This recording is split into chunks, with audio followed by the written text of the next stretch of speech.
여러분 내일은 이제 이낙연 창당 선언을 한다고 그러죠. 이번 주말에 이준석 창당 선언을 한다고 그러죠. 그러니까 이번 주도 계속 그런 이제 뉴스를 타게 될 것으로 보이는데 결국은 창당 선언 그 자체가 중요한 것이 아니고 합종 연횡, 이합 집산 이제 그것이 어떻게 되느냐. 이제 이러한 물결은 3월 하순께까지 계속될 겁니다. 3월 21일 날이 이제 본격적인 선거 운동이 시작되는 거고 그때 이제 각 당의 후보가 최종으로 결정이 됩니다. 지금 후보는 다 예비 후보들입니다. 이제 그래서 그때 기호 3번이 누구냐? 기호 3번이 지금 이제 원내 의석수대로 기호를 준다면 민주당이 1번, 국민의힘이 2번, 그 다음에 3번이 누구냐? 이건데 원내 의석으로는 지금 정의당이 6, 정의당이지 않습니까? 그런데 만약에 정의당보다 더 많은 의석을 가진 현역입니다. 현역. 그런 당이 나오면 그 당이 기호 3번이 되고 제3지대를 상징하는 3번을 얻게 되면 거기에 시너지 효과가 이제 크기 때문에 지금 3번을 누가 차지하느냐 이 경쟁이 치열하다. 이렇게 보는데 결국은 지금 세력이 5세력이라고 하지만 다 이렇게 저렇게 뭉치고 찢어지고 여러 번 하게 될 겁니다. 아마 이제 내부적으로 뭐 여러 가지 작업이 있을 텐데요. 이제 그런 작업이 있다라는 것을 놔두고 그보다 훨씬 더 중요한 일은 뭐냐? 그건 한동훈과 이재명입니다. 결국은 제3지대는 이번에는 달라. 제3지대가 막강한 영향력을 행사하게 될 거야 라는 이론도 있는가 하면은 아니야. 제3지대는 안철수 의원이 말한 것처럼 이삭줍기야. 공천 탈락자들, 낙천자들. 강준만 전북대 명예교수가 얘기했던 것처럼 그 사람들은 B급이야. A급들은 다 공천받아. A급들은 다 당에 남아있는 거라고. 튕겨쳐 나온 B급들이 여기저기 다녀봤자 무슨 영향력이 있겠어. 그렇지 않아. 이삭 B급 소리를 듣는 제3지대는 성공할 수가 없다. 뭐 이런 얘기도 나오고 있는데요. 이런 것들은 결국은 한동훈과 이재명이 어떤 스탠스, 어떤 지지율을 유지하느냐에 따라서 크게 요동칠 가능성이 있기 때문에 결국은 한동훈과 이재명입니다. 그런데 지난주에서 이번 주로 넘어오면서 참 희한한 광경을 보고 있는데요. 그것은 이재명이 칼을 맞았지 않습니까? 그래서 목을 지나는 정맥이 0.9cm가 찢어졌다고 했잖아요. 그걸 수술을 받고 지금 집에서 회복 치료를 하고 있다 이렇게 돼 있는데 동정론이 제로. 이런 경우는 보다 처음 본다 이런 사람들이 많습니다. 그러니까 어떻게 보면 이재명은 이 칼을 목에 맞았다. 흉기를 맞았다. 흉기 피습을 당했다. 그때 발생할 수도 있던 동정론을 본인이 다 까먹었다. 뭐 하는 바람에 헬기 한번 타는 바람에. 그래서 부산대병원에서 치료를 받지 않고 응급 소방 헬기를 타고 서울대 병원으로 온 것. 그것이 이재명을 중심으로 해서 생길 수도 있었던 동정론을 일거에 다 까먹어 버리는 효과를 이제 빚고 말았다. 이제 이런 겁니다. 그리고 초반전에 있었던 그 이재명에 대한 그 민주당으로부터 비롯된 음모론들 지금까지도 계속되고 있죠. 뭐 총리실 전현희 전 국민권익위원장이 총리실 저거 한다면서요. 고발한다면서요. 왜 1cm 경상이라는 열상이라는 문자를 유포했느냐. 누가 그걸 일부러 유포를 합니까? 그런데 지금 민주당에서는 왜 물청소를 했느냐. 물청소 그다음에 1cm 열상 경상 유포론. 그래서 배우가 누구냐.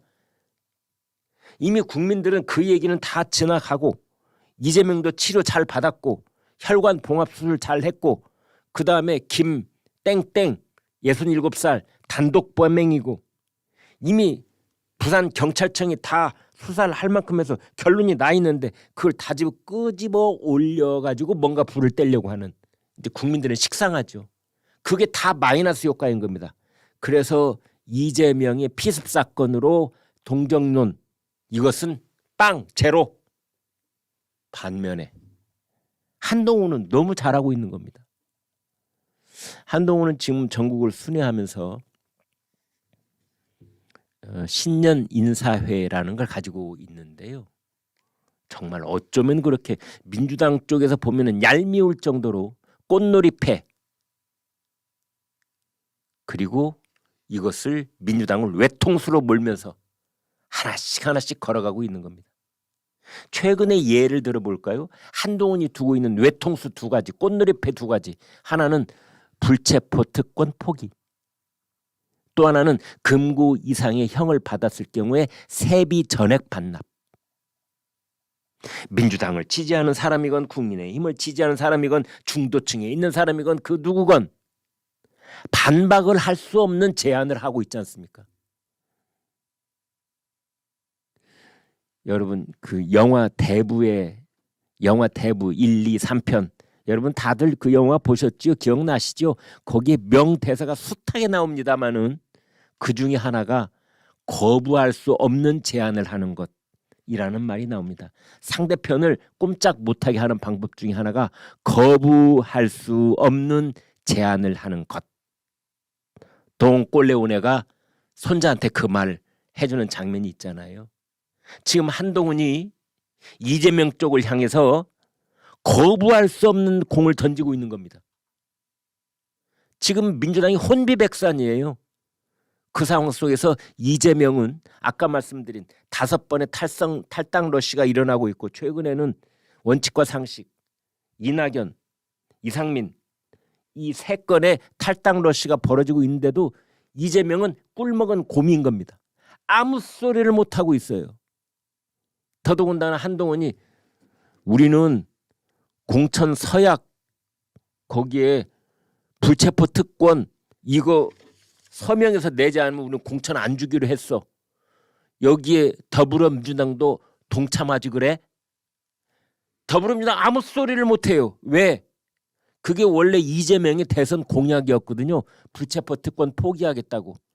그리고 자기가 교섭단체 대표연설 국회에 나와가지고 그걸 또 한 번 부르짖었거든요. 그런데 본인이 대선 공약으로 내걸고 본인이 국회 교섭단체 연설에서 또 한 번 부르짖었던 것을 본인의 체포동의안이 국회로 넘어오니까 불체포 특권을 그 보장해달라는 호소문을 냈지 않습니까? 그러니까 이재명은 입이 10개여도 할 말이 없는 것 중에 하나가 불체포 특권에 관한 겁니다. 그것을 한동훈이 딱 던지는데 민주당은 거기에 대해서 대답하라 이것이 아니고, 처음에는 우리 당은 공천을 받을 때 불체포 특권 포기 서명 그 각서를 첨부해야만 우리는 그걸 받겠어. 후보 신청서를 받겠어 이겁니다. 민주당은 그냥 꼼짝 못하는 거죠. 여기다가 제2탄 당선증을 받은 이후라도 그 이유 불문하고 금고 이상의 형을 받으면 우리는 무조건 세액 전액 반납, 재판 받는 기간 동안에 받았던 세액 전액 반납, 이거를 강제적으로 이행하기 위해서 법을 만들자. 특별법 만들자. 자, 민주당도 여기 반대 안 하지? 같이 만들자. 이재명은 아무 말을 못하는 겁니다. 이거에 대해서. 명분상으로 봤을 때 반대할 근덕지가 없거든요. 전 국민이 원하고 있는 게 그거거든요. 여론조사 아마 해보면은 금고 이상의 형 받았을 때 세비 전액 반납하자는 그거에 대해서 여론조사 제가 장담컨대 99% 찬성 나올 겁니다. 홍익표 더불어민주당 원내대표가 거기에 뭐라고 한마디 했다 그냥 박살났죠. 홍익표 원내대표가 뭐라고 했냐면, 야 그러면 국회의원이 법안 냈다가 그 법안이 국회에서 통과되지 못하면 그때도 국회의원이 봉급 반납하냐? 라고 한동훈 위원장이 이제 치받게 되는 건데, 그 이전에 홍익표 원내대표가 뭐라고 했냐면, 야 그 피의자 뭐죠? 그 피의자가 되면은 그때 받았던 봉급, 가령 예를 들어서 뭐 기업의 그 기업인들, 기업의 근로자들 있잖아요. 그 사람들도 그 유죄 판결 받으면 자신이 받은 봉급 다 내놓아야 되느냐 이런 얘기를 했거든요. 그러자 한동훈 비대위원장이 거기에 대해서도 그 사람들은 국민의 세금으로 받는 돈이 아니고 국회의원들은 세비 혈세로 받는 돈이잖아. 혈세는 토해내야지. 이렇게 맞받아친 겁니다. 지금 이제 그래서 전체적인 지난주 이번 주 주말 건너오면서 오늘 월요일이니까 개괄을 말씀드리는 건데요. 지금 그래서 그 전까지는 탈당 러시가 계속됐고 이제 이번 주 주말 포함해서 이번 주에 이제 창당 러시가 이루어지고 있는데 그거는 결국은 한동훈과 이재명 이제 이거하고 크게 관련이 있을 것이다. 결국 총선이라고 하는 것은 어떤 바람몰이, 프레임 싸움, 그 다음에 양쪽의 장수가 누구냐 이건데요. 그 장수의 자격은 차기 대권 주자로서의 자격을 갖추고 있느냐, 또 차기 대권 주자로서의 그 깃발을 들 만큼 지지율을 가지고 있느냐 이 여부거든요.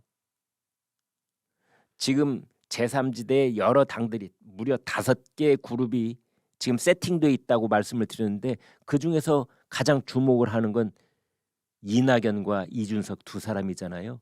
왜 두 사람한테만 관심이 있을까요? 지지율이 그만큼 높으니까. 당연하죠. 왜 지지율이 높을까요? 대권 잠룡일 가능성이 있기 때문에 그런 겁니다. 이준석은 지금까지 출마한 적은 없지만 이준석 본인도 그렇고 다른 사람들도 그렇게 보고 있습니다만 2027년에 이준석은 아마 10중 8구 대선에 출마할 생각을 하고 있을 것이다. 이낙연도 마찬가지일 것이다. 그래서 이낙연과 이준석이 내걸고 있는 깃발 아래 제3지대 사람들이 그나마 모이고 있는 겁니다. 그래서 총선이 됐든 대선 그 자체가 됐든 제일 중요한 건 대선 깃발이다. 우리나라는 대통령제, 그 대선 깃발 아래 사람들이 모이는 거고 이제 그래서 그 누가 지금 들고 있는 대선 깃발이 더 힘차게 펄럭이고 있는가 이것을 보고 사람들이 모이는 것인데 그 두 사람이 현재로서는 이재명과 한동훈과 이재명. 그런데 1월 신년 벽두 오늘이 벌써 1월 15일 아니 보름이 언제 지나갔습니까? 이재명 피습 사건 때문에 정신없이 지나다 보니까 어느새 1월 15일인데요. 이 국면은 한동훈이 크게 치고 올라가고 이재명은 침묵 모드 속에서 지금 이렇게도 저렇게도 하지 못하는 그런 상황 속에 있다는 것이 1월 15일 월요일 아침에 바라본 대한민국 정치 기상도 올시다. 한동훈 비대위원장 말이 참 기가 막힌데요. 이것이 계속 남아있다.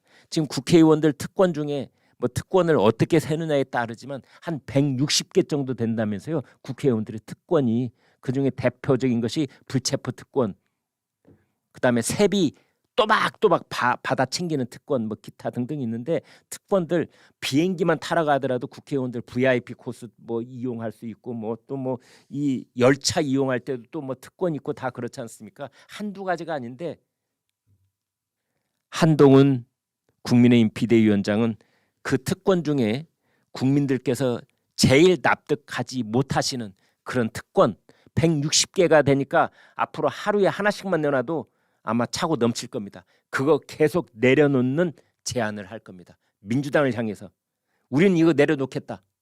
민주당은 받을래 안 받을래 묻겠다는 겁니다. 이미 2개를 물었고 이제 3번째, 4번째 나온다는 건데 한동훈 비대위원장의 이 엄청난 꽃놀이패에 지금 민주당 이재명이 허둥대고 있는 모습. 이게 이제 오늘의 정치 지형도인데 계속 좀 지켜보도록 하겠습니다.